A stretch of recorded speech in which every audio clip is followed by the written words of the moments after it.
জবান আছে কিন্তু কথা বলতে পারে না।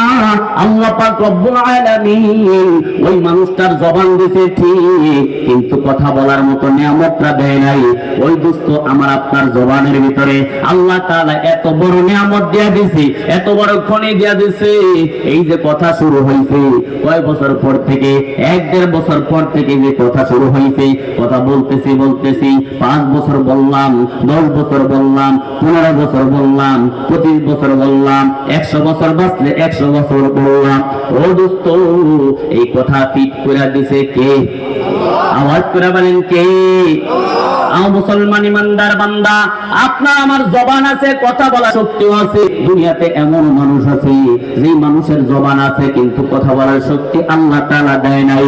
ও দোস্ত আপনার পায়ের দিকে আপনি তাকায় দেখেন, আপনার পা আছে, আপনি পা দিয়া কদম দিতে পারেন, এই পা দিয়া হাঁটতে পারেন, পা দিয়া চলতে পারেন। দুনিয়াতে এমন মানুষ আছে যার পা নাই কিন্তু রূহ আছে, যার পা নাই কিন্তু হাত আছে, কিন্তু সেও দুনিয়াতে চলতেছে, আপনিও চলতেছেন, ঠিক না বেঠিক?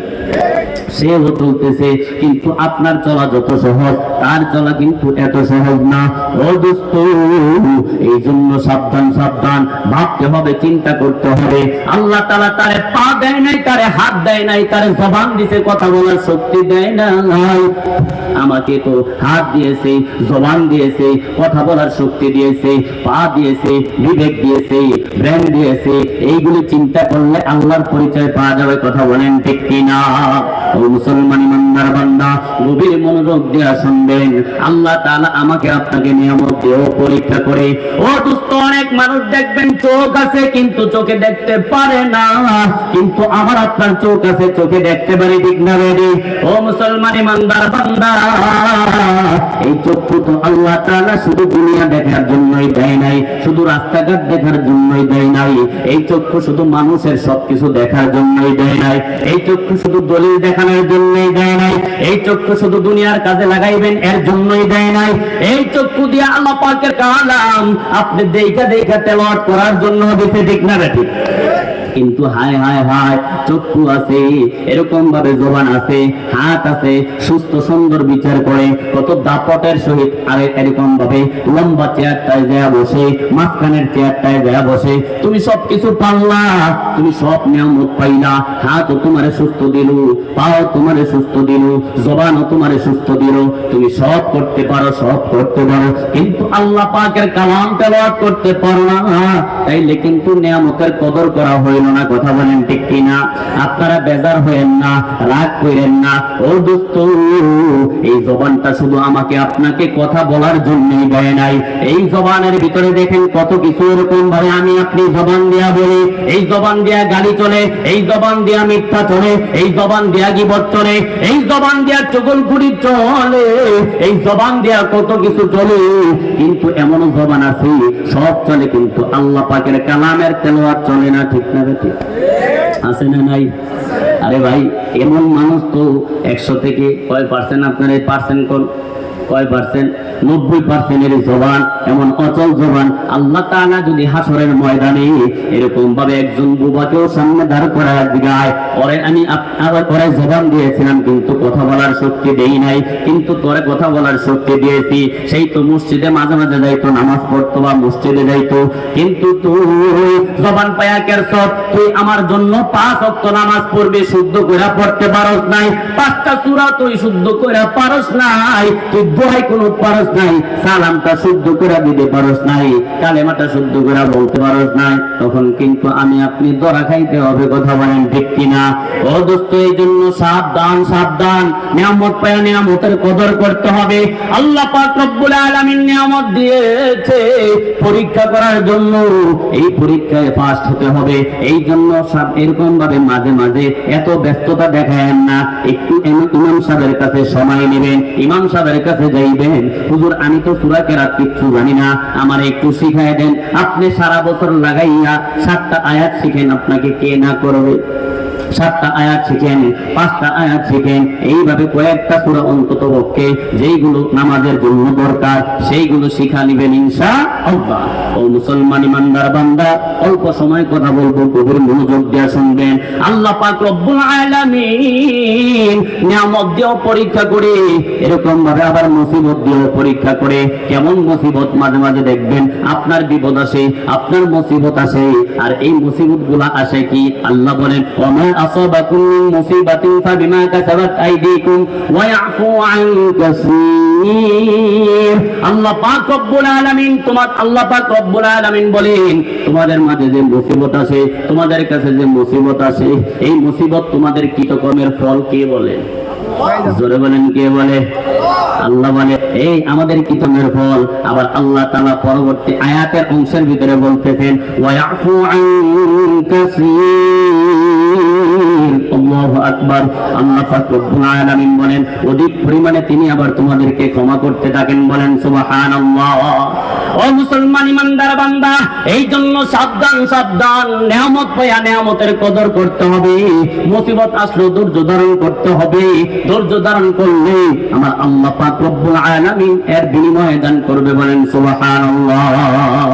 যে কথাটা বলতেছিলাম, দুনিয়াতে এমন কিছু পাপের কাজ আছে যেই কাজগুলা পাপগুলা করলে আল্লাহ তাআলা আখিরাতে শাস্তি দিবেন তো দিবেনই, আবার দুনিয়াতেও তার শাস্তি দিবেন। এর মধ্যে 1 নম্বরে বলতেছি জুলুম। জুলুম সমাজে আছে না নাই?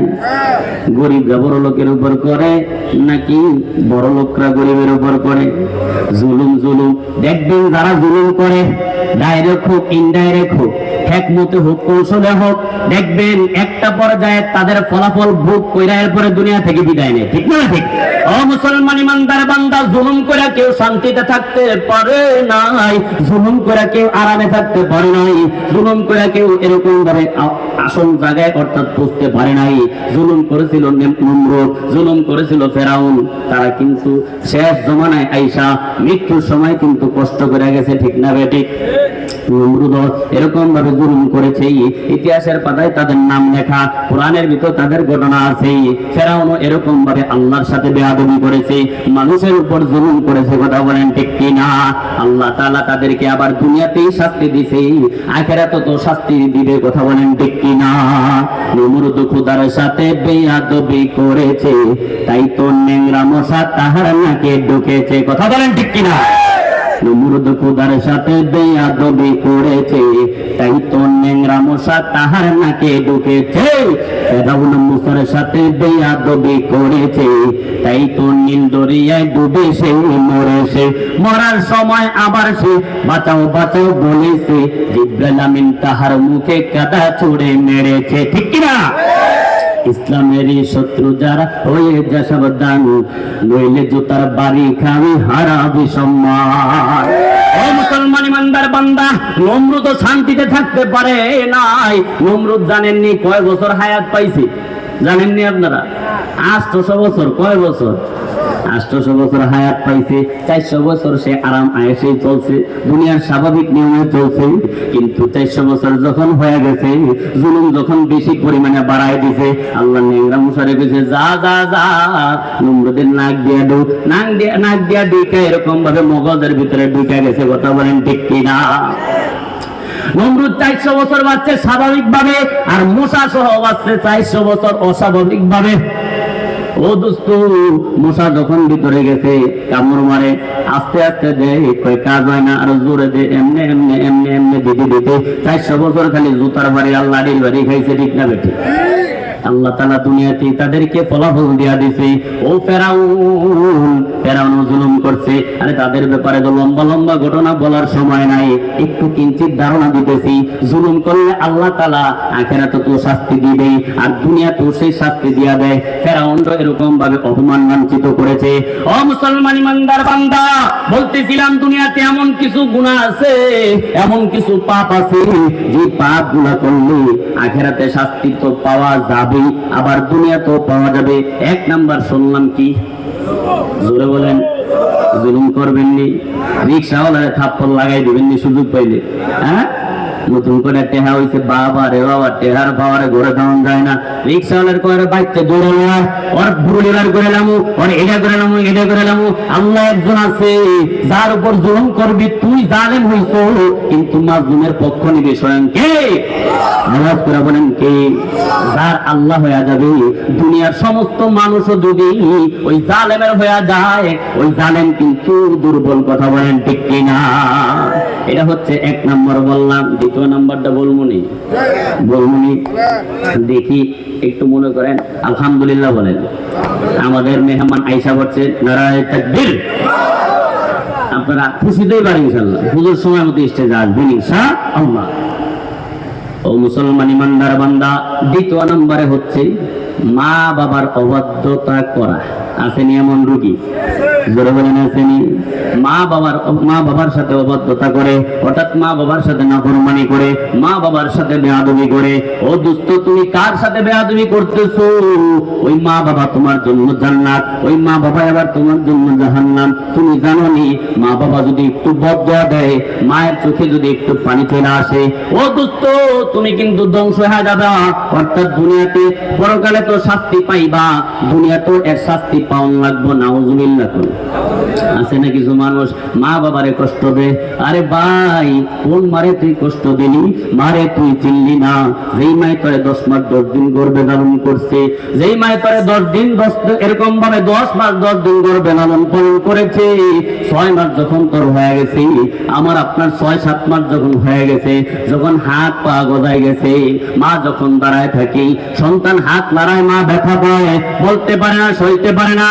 মা দাঁড়ানো থেকে বসে পড়ে, বসার পরে পা দিয়ে এরকম ভাবে নাড়াচাড়া করি, পাটা যখন নাড়ে, পেটের ভিতরে কত কষ্ট হয় মা ছাড়া কেউ জানে না। ও দোস্ত, এরপরে শুয়া পড়ে কত কষ্ট করে 4-5 মাস 10 মাস এরকম ভাবে পেটে এরকম ভাবে ধারণ কইরা, কত কষ্ট কইরা 10 মাস 10 দিন শেষ হওয়ার পর এরকম ভাবে দুনিয়াতে প্রসব করায়। ও মুসলমান ইমানদার বান্দা, ওই সময় অনেক মানুষ আছে, অনেক মা আছে মারাও যায়, ঠিক না? এত নরমাল ভাইবেন না, এত এরকম ভাবে কম দামি ভাইবেন না, সিরিয়াস ভাইবেন। এটা যে কত বড় একটা বোঝা, কত বড় একটা দায়িত্ব আমার আল্লাহ পাক রব্বুল আলামিন। এই জন্য ওই সময় সন্তান প্রসবের জন্য সময় যখন কোনো মা ইন্তেকাল করবে, কোন মা যদি এরকম ভাবে মারা যায়, আল্লাহ তাআলা তাকে শহীদি মর্যাদা দান করে। সুবহানাল্লাহ। ও মুসলমান ইমানদার বান্দা, ওই যে গর্ভধারণ করে এরপরে দুনিয়াতে সন্তান আসে, আরে ছোট্ট থাকতে কত সুন্দর লালন পালন করে, মা কত কষ্ট করে, মা কত কষ্ট করে সন্তান পেশাব করে দেয়, মায়ের কোলে পেশাব করে দেয়। মা এরকম ভাবে সন্তান ডান সাইডে রাখে, রাইখা এরকম ভাবে রাতের বেলা একটু ঘুমায়, একটু চোখটা লাগে, আবার কান্না করে, আবার পেশাব করে দেয়, আবার ওই সন্তানটারে বাম সাইডে উঠায় রাখে, বাম সাইডে উঠায় রাখার পর আবার এইখানে পেশাব করে। এখন মা জায়গা পায় না, ডানেও ভিজা গেছে, বামেও ভিজা গেছে।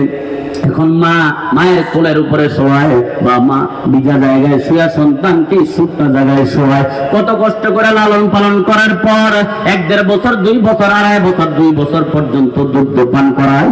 আরে মা করে আস্তে আস্তে লালন পালন কইরা কিশোর বয়স পার করে, শিশু বয়স পার করে, মা যদি কোনো ভালো একটা খাবার পায়,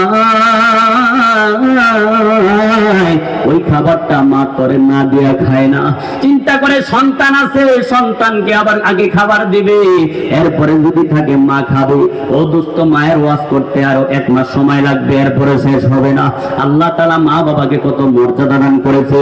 ও দোস্ত, আল্লাহ বলেন ক্বাদা রাব্বুকা আল্লা তা'বুদু ইল্লা ইয়্যাহু ওয়া বিল ওয়ালিদাইনি ইহসানা।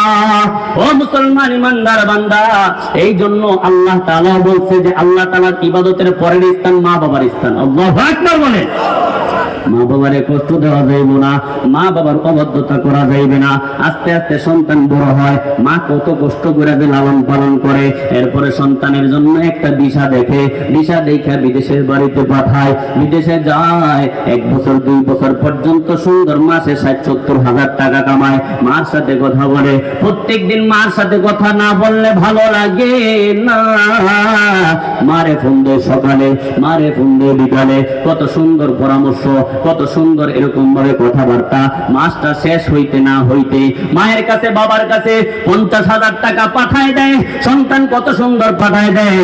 এরপরে একটা সময় আসে, মা চিন্তা করে, বাবা চিন্তা করে, সন্তান বড় হইছে, দেশে আইন একটা দেখা বিবাহ শাদী করায় দেয়, ঠিক না বেঠিক? এরপরে বিবাহ শাদী করায়, সুন্দর টুকটুকে একটা বউ দেখা বিবাহ করায়, ভালো পরিবেশ দেখে বিবাহ করায়, ভালো ফি দেখে বিবাহ করায়। কিন্তু পেটের ভিতরে এত ঝামেলা মা বাবা তো আর বুঝে নাই। এরপরে বিবাহ শাদী করার পরে সবাই কিন্তু একরকম না, অনেক মানুষ এমন আছে, ঠিক কিনা? সবাই একরকম না। ওই যে বৌমা অর্থাৎ সন্তান বিদেশ থেকে আসছে, এরপরে বিবাহ করাইছে, কত ধুমধামাক্কা, 300-400 মানুষ গেছে বউয়ের বাড়িতে খাইতে, আবার কত সুন্দর সম্পর্ক। 1 বছর বিবাহ হয়ে যায়, এরপরে সন্তান তো বিদেশে চলে যায়। সন্তান বিদেশে যাওয়ার পর আগে দিত 70,000 60,000 টাকা, এখন কেমন জানি টাকার পরিমাণ কমে গেছে, কারণ ভাগ বসাই দিছে, বসাইতেই পারে। এখন সন্তান মাশাআল্লাহ দেখ সমস্যা নাই, 70-এর জায়গায় এরপরে 20-এর ভিতরে আইসা পড়ছে, কিন্তু 20 দিলেও তো দিছে। কিন্তু একেবারে যদি খোঁজ খবর না নাও তাইলে কিন্তু এর থেকে নাফরমান ব্যক্তি আর হতে পারে না। কথা বলেন ঠিক কিনা?